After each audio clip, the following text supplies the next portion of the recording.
S, so நம்ம வந்த வேலை தொடங்கிருச்சு. புரியுது. சோறு சோறு சோறு எங்கே போனாலும் சோறு இதானடா, அதான் உங்கள் மைண்ட் வாய்ஸ்னு எனக்கு தெரியும். பட் நீங்கள் நினைக்கிற மாதிரி சோறு இது இல்லை. நான் இப்போ ஒவ்வொன்றும் உங்களுக்கு எக்ஸ்பிளைன் பண்ணுறப்ப புரியும். இப்போ பாருங்கள், இது இது திரிகடிக சாதம்.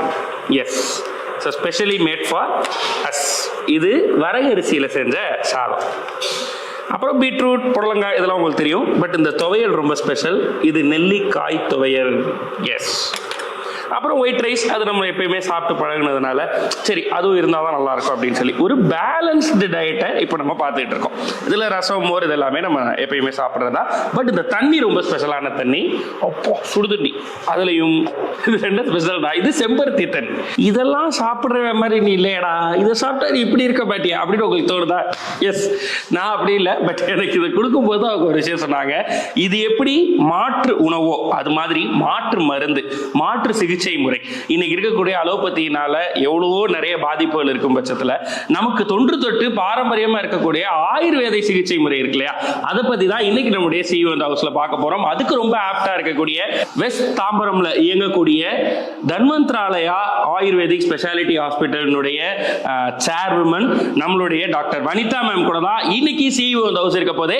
வாங்க ஷோக்குள்ள போலாம். போனா போங்க, வரேன், சாப்பிட்டு வரேன், போலாம். அட கொஞ்சம் வெயிட் பண்ணுங்க, சாப்பிட்டு. அடா போங்க, நம்ம சாப்பிடாம சரிப்பட்டு வராது. திரிகடுங்க சாப்பாட்டுல இருந்தா இருக்கும்.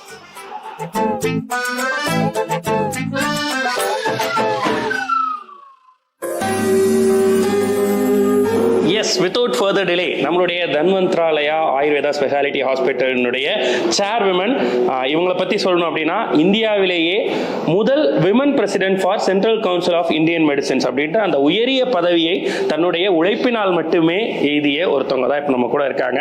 It's none other than doctor Vanitha R Muralikumar ma'am. வணக்கம், நல்லா இருக்கீங்களா மேம்? ரொம்ப நல்லா இருக்கேன் மேம். ஸோ ஒரு சிங்கப்பெண்ணை பார்க்கறதுல ரொம்ப சந்தோஷம் மேம் எங்களுக்கும். ஏன்னா உங்களோட ப்ரொஃபைல் படிக்கும் போதே அப்படி ஆஸ்ட்ரக்கா இருந்துச்சு அந்த ப்ரொஃபைல்.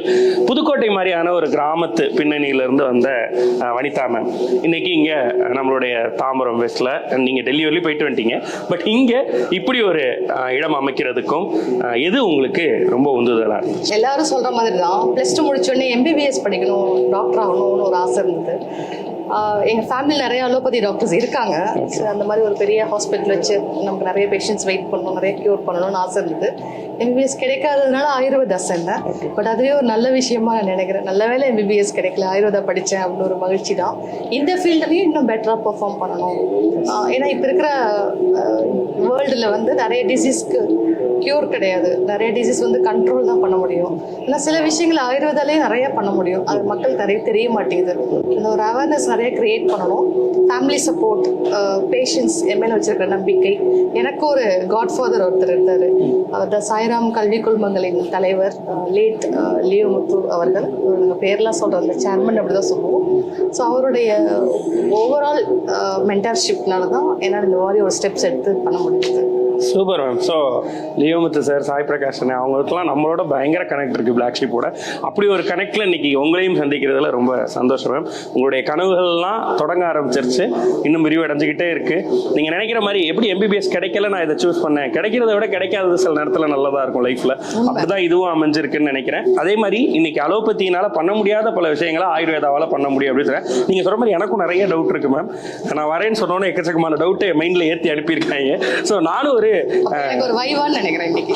ஐயோ, நான் வைவா அட்டன் பண்ணதே இல்லை, ஆனால் முதல் முறையாக வைவா எடுக்க போகிறேன். ஸோ நிறைய கேள்விகள் இருக்குது. அண்ட் இங்கே இந்த ஹாஸ்பிட்டலினுடைய ஃபர்ஸ்ட் ஸ்பாட்டாக நம்ம உள்ளே வந்தோன்னே நம்ம கண்ணில் தென்படக்கூடியவர் தன்வந்திரி கடவுள் அவர்கள். ஸோ எப்படி ஆரோக்கியத்துக்கு அவரை கும்பிட்டு உள்ள இந்த நான் நிறைய இடத்துல பார்த்துருக்கேன் மேம். ஹாஸ்பிட்டல்ஸ்குள்ளே இந்த மாதிரியான ஒரு ஆலயம் இருக்கும்போது அவர் எவ்வளோ விஷயங்களை கேட்பார். வர்ற எல்லாரும் ஒரு வேண்டுதல் வைப்பாங்க, ஒரு கேள்வி, அவர் எல்லாத்துக்குமான ஒரு ஆறுதல்ல இருந்து ஆரம்பிக்குது இந்த இடம். இன்னும் நம்ம சுற்றி பார்ப்போம் வேற என்னெல்லாம் இருக்குது அப்படின்றத. ஸோ கும்பிட்டுட்டு ஆரம்பிச்சிடலாம். அவர் ஒரு நியூட்ரல் பர்சன். ஓகே, அவர்கிட்ட ஹெல்த் கேட்டால் கொடுப்பாரு. அது அலோபதியாக இருந்தாலும் சரி, ஆயுர்வேதாவாக இருந்தாலும் சரி, சித்தாவாக இருந்தாலும் சரி ஹோமியோபதி. ஆமாம் மேம், சில ஹாஸ்பிட்டல்ஸ்லாம் அவர் ஸ்டெத்தஸ்கோப்போடலாம் பார்த்துருக்கோம். ஏன்னா consider him as god of medicine. இப்போ எப்படி நம்ம வந்து படிக்கிறதுக்கு ஹைக்ரீவர் கும்பிட்றோம், வெல்த்துக்கு திருப்பதி பாலாஜி, லக்ஷ்மி கும்பிட்றோம், சரஸ்வதியை படிப்புக்கு கும்பிட்றோம், அது மாதிரி ஹெல்த்துக்கு தன்வந்திரியை கும்பிடுவாங்க. அது நம்ம காமன் ப்ராக்டிஸ்லேயே நம்ம கல்ச்சர்லேயும் ஆல்ரெடி இருக்குது. ஸோ அவரை கும்பிட்டுட்டு அப்படியே உள்ளே வரோம். இந்த இடம் ஜென்ரல் ஹாஸ்பிட்டல் மாதிரி இருக்க போகிறதில்ல, அது எனக்கு தெரியும். இங்கே இருக்கக்கூடிய டெர்மினாலஜிஸ் எனக்கு அங்கங்கே சொல்லிடுங்க மேம். இந்த வார்த்தை இதுதான், இந்த வார்த்தை இதுதான் அப்படின்னு சொல்லி அதை வந்து நம்ம மக்களுக்கும் தெரியப்படுத்திக்கிட்டே வந்துடலாம். ஏன்னா ஜென்ரல் மெடிசனில் இதெல்லாம் நம்ம கேள்விப்பட்ட வார்த்தைகளாக இருக்கும். பட் இப்போ நம்ம ஆயுர்வேதாவை பற்றி கம்ப்ளீட்டாக எக்ஸ்ப்ளோர் பண்ண போகிறோம். எனக்கு ஃபஸ்ட்டு ஒரு கேள்விக்கு பதில் சொல்லுங்க. இங்கே உள்ளே நுழையிறதுக்கு முன்னாடியே நான் கேட்டுறேன், ஆயுர்வேதா அப்படின்னு சொன்னோன்னே எல்லாருக்குமே அது ஒரு பெயின் கில்லர். நமக்கு வந்து எங்கேயாவது உடம்புல வலி ஏற்பட்டால், கை வலி, கால் வலி, இடுப்பு வலி, இதுக்கான ஒரு சொல்யூஷன் கொடுக்குறது அப்படின்னு தான் நம்ம அப்பையிலேருந்து. ஏன்னா கேரளாவில் அப்படி தான் இருந்துச்சு, அங்கே இருக்கக்கூடிய இடங்கள் அப்படி தான் இருக்குது, இப்படிலாம் சொல்லிக்கிட்டே இருக்காங்க. அப்படி தானா? அந்த மாதிரி இல்லவே இல்லை.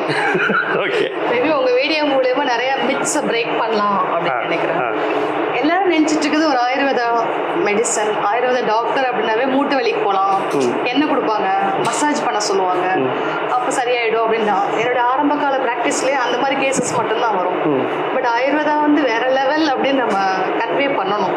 அதுக்கு தான் வந்து ஆயுர்வேதால நிறைய ஸ்பெஷாலிட்டிஸ் இருக்கு. இப்போ நான் வந்து போஸ்ட் கிராஜுவேட் இன் ஜெனரல் மெடிசன், ஆயுர்வேதா பொது மருத்துவர். இதே ஆயுர்வேதிக் கோர்ஸ்லேயே வந்து கைனகாலஜிஸ்ட் இருக்காங்க, பீடியாட்ரிஷியன் இருக்காங்க, சைக்காட்ரிஸ்ட் இருக்காங்க, சர்ஜரியும் இருக்கு. ஸோ இந்த ஸ்பெஷாலிட்டி வைஸ் நம்ம வந்து ப்ராக்டிஸ் பண்ணும்போது எல்லாத்துக்குமே வந்து வேற வேற விதமான தீர்வுகள் இருக்கு.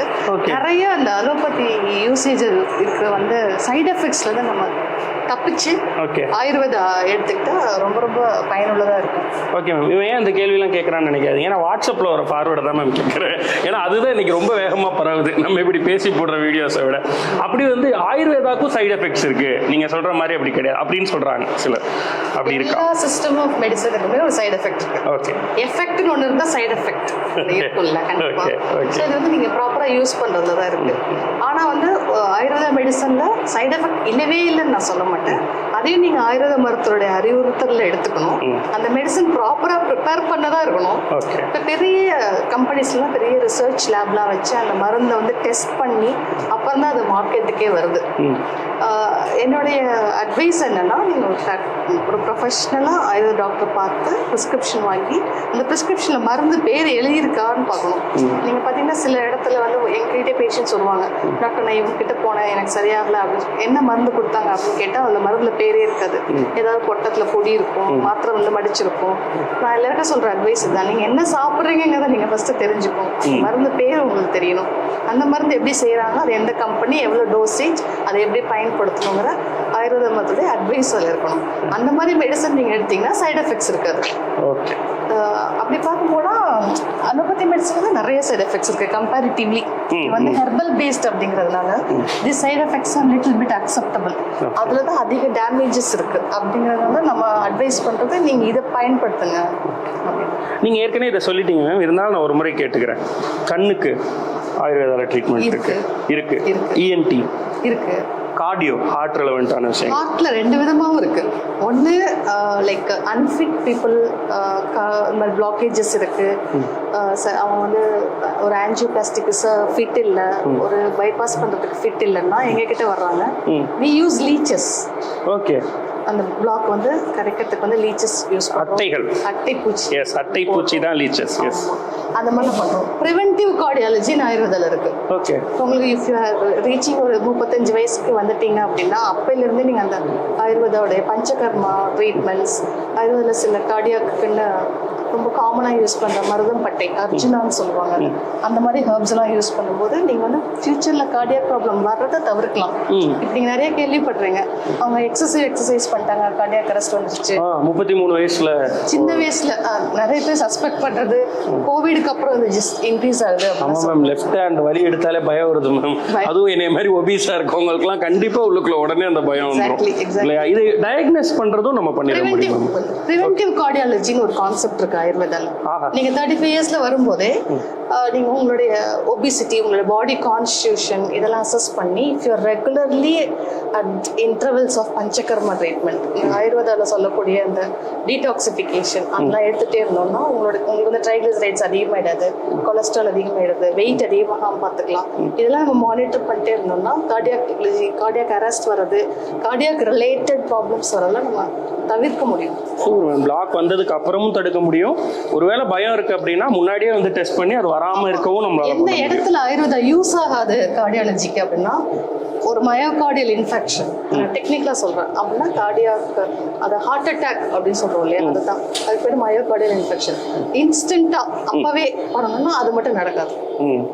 பட் இன்ஸ்டன்டா நீங்க அலோபதியில் அதை மேனேஜ் பண்ணிட்டு போஸ்ட் இதில் வந்து நீங்க ஆயுர்வேதா ஃபாலோ பண்ணிக்கலாம். ரொம்ப ஜென்யூனா சொல்றீங்க மேம், நல்லா இருக்கு. அதையும் இது முடியாதுன்னு சொல்றதுக்கு ஒரு ஃபால்ஸ் ஹோப் கொடுக்க கூடாதுல்ல. ஏன்னா நம்ம வீட்டில் ஒருத்தருக்கு ஏதாவது ப்ராப்ளம்னா நம்ம எங்க போவோம், எனக்கே ஒரு ப்ராப்ளம்னா நான் எங்க போவேன். So I have to tell in a very frank way, எதுக்கு ஹெல்ப் பண்ணணும் எதுக்கு ஹெல்ப் பண்ணாதுன்னு நம்ம சொல்றது தான் கரெக்ட்.